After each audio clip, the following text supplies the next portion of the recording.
দেখতে দেখতে একটা বছর আমরা কাটিয়ে ফেললাম। আবার একটা নতুন বছরে পা দিলাম। অনেক আশা ভরসা নিয়েই হয়তো পা দিয়েছি। সবথেকে বড় কথা ২০২৫-এ যেটা পেয়েছি বা যেটা পাইনি, সবকিছু থেকে শিক্ষা নিয়েই আমরা নতুন বছরে পা দিই। এটাই চাই যে সবার ভালো হোক। জানি এক যাওয়াতে, এক জীবনে সবার সব আশা সম্পূর্ণ হয় না। কিন্তু আশা করি যাতে সব্বার শুভ হোক, সব্বার ভালো হোক। অনেক পাওয়া না পাওয়া কষ্টের ভিড়েও যেন ছোট ছোট আনন্দগুলোকে এইভাবেই জড়িয়ে ধরতে পারি। সবথেকে বড় কথা যে যায় সে আর কখনো ফিরে আসে না। যেই সালটাকে আমরা বিদায় জানালাম তার মধ্যে অনেক ভালো, অনেক খারাপ হয়তো ছিল। কিন্তু যেটা ছিল সবথেকে বড় হলো শিক্ষা।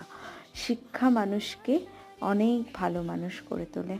যাই হোক, টাটা বাই।